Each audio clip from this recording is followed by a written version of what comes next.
Welcome to VPN Review Hub. I'm Algin, and today we're going to find out what in the world is a VPN and why in the world we should use it. In this video, we are going to go over what it is, how it works, how it keeps you safe, what it's used for, where it can be used. Then we're going to look at how much a VPN costs and why you should have it. With that in mind, let's go ahead and jump right in. What is a VPN exactly? VPN stands for Virtual Private Network. It's a private connection that lets you access the internet on your phone or on your computer and hides your IP address while you're browsing a website or using an online service. So basically, your IP address is your device's online fingerprint. So whenever you want to browse the web safely or anonymously, having a VPN is pretty essential. You can even use VPN to make yourself appear online from another country, especially if you want to access websites or content that is only available in that location. So let's go ahead and take a look at how it works. When you connect to the internet using your device without a VPN, your data is accessible to people who are a bit nosy or who have the tools to actually peek into this kind of information. And they'll be able to see what you are doing. And in this situation, that's kind of fine if you're just looking at cute cat videos or hilarious articles online. But when you're accessing your bank account or business or private email or any other sensitive information like that, that can be a little bit more tricky. So to help explain that, we're going to take a look at this diagram that I've made.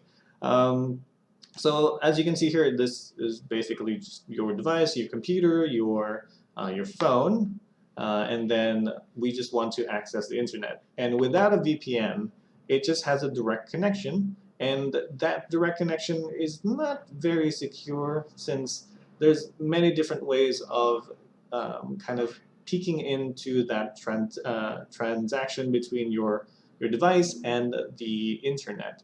And with that, so for example here, while you're maybe searching something on the internet, let's say cute cat video,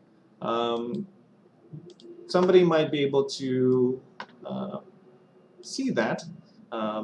Usually it's just some random individual who's just a little bit nosy. Sometimes it's actually a government in some cases, or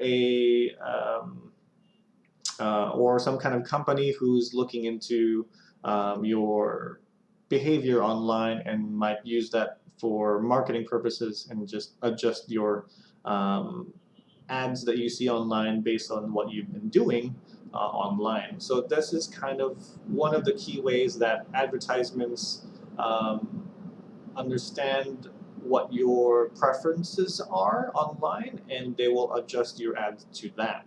So that's one way that this is kind of unsafe in that way. So let's see. I guess hackers. We can call the individuals hackers, governments, and even companies can see what you're doing. Let's go ahead and adjust that a bit. All right. So those are just some of the entities that can see what you're doing, and so forth.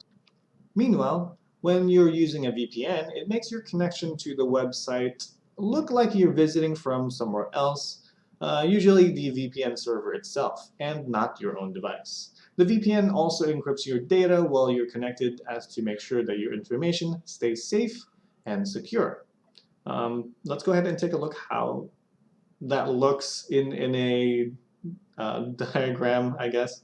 Like before, we have our device here, but this time we have a VPN in between.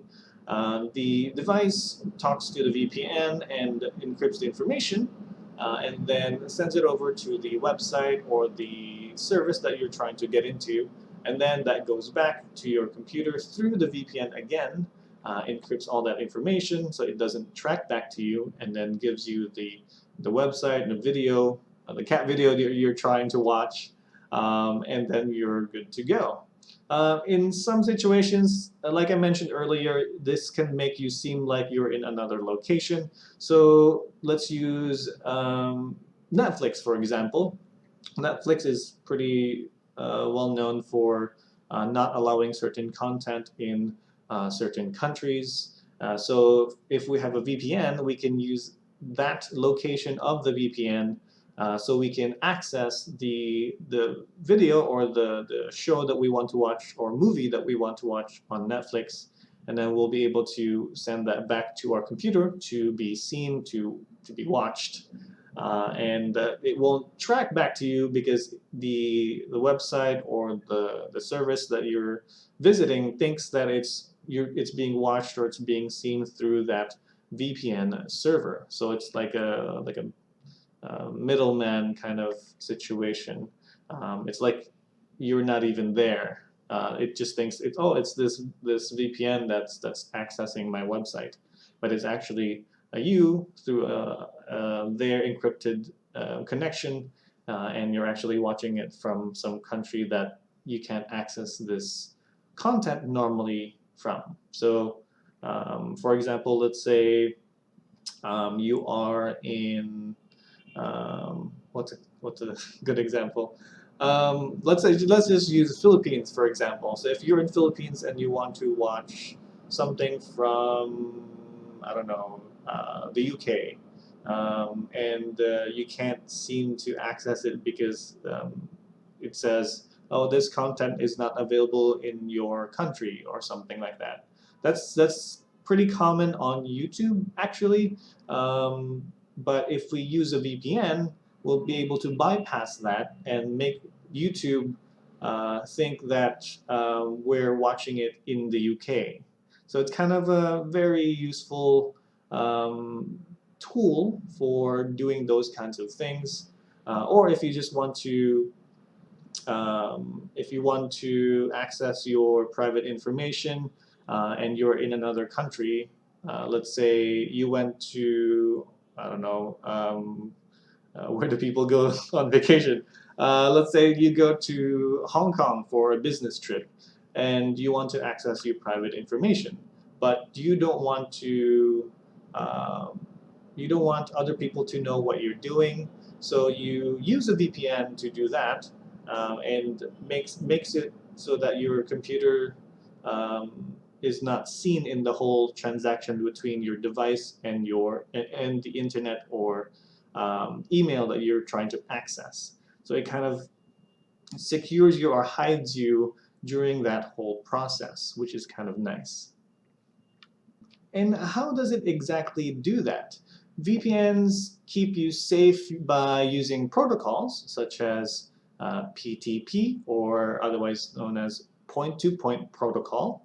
And then there is another one called LT2P, layer 2 tunnel protocol. Sometimes it's also called IPsec, SEC.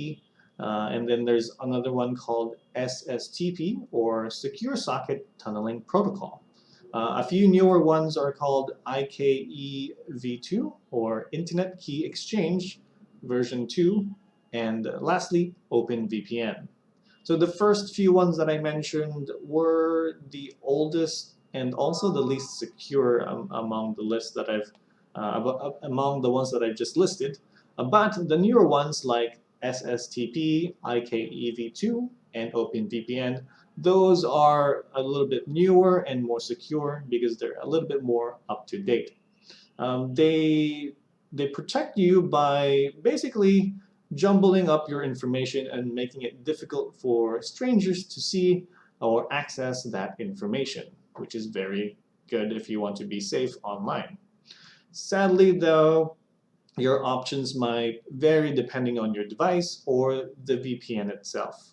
Your anonymity is also dependent on the VPN you choose. Some are a little bit more strict, some are a little bit more on the looser end. In that kind of situation, Some VPNs do keep logs of your activity, while others strictly do not. So maybe do a little bit of research of the VPN before you make your choice. What is it used for exactly, and where can you use this? Generally, VPNs are used for accessing your business or private networks while traveling to another country, like we talked a little bit about earlier, or you can access websites or content that are blocked because of your location or some kind of a limitation to where you are. Maybe you're at work, or you could be in some kind of building that limits the websites that you can access. You can also bypass internet censorship. So some countries, like I mentioned earlier, do have a very strict policy when it comes to certain websites or certain information. One of these countries tends to be a little bit more in the Asia region, excuse me. Mostly China, really, to be frank. And I'm not sure any other countries that are like that. I guess some countries in Europe might have more of a strict censorship law or something to that effect. Also, VPNs are really good for, well, for the most part in the Philippines anyway. I'm not sure about other locations, but torrenting is one of the biggest things that is VPN used for. So if you want to be more secure when it comes to downloading content online or torrenting files, stuff like that, VPNs will definitely help you stay safe and make sure that everything is in order, and you will not be traced back or anything like that. So you can use VPN virtually on almost all devices and even some web browsers actually as an extension. But the availability of these devices differ depending on the VPN that you choose. So you'll have to kind of pick and choose which ones would be beneficial or which one is compatible rather to your device that you want to use a VPN on. Generally though, most VPNs are available on most common devices such as Windows, Mac, Android, and iOS devices. So if you're using a computer or a smartphone, you're pretty much covered for the most part. They do some certain VPNs do cover an even wider range of devices, but for the most part, those four typically are the most commonly seen throughout VPNs that are they have available on. They are available on. Excuse me. As for the costs, again, it also varies depending on the VPN. Some prices are cheaper. Actually, generally, most of them tend to be around each other's price range. For the most part, long-term plans like a 3-year plan or something like that cost about $3 per month. Meanwhile, short-term plans generally hover around $10 per month. Some are lower, some are higher, of course, but it's generally around $10. It doesn't exceed that much unless they do tack on an additional service like extra security and whatnot. But for the most part, the whole package tends to be around that $10 price range for short term, and then $3 price range for long term plans. So why should you have a VPN? Well, as we covered earlier, if you want to browse online securely or just want to access blocked websites or content, you'll want to use a VPN. Though keep in mind that your connection might sometimes slow down when using a VPN, since you're adding another layer of connection while using the internet. But that's a small price to pay for staying safe, basically. So, you know. That's all we have for today, guys. Hopefully this video was of some help. Definitely check out some of our other videos on the channel. I've been Aldrin, and see you guys next time.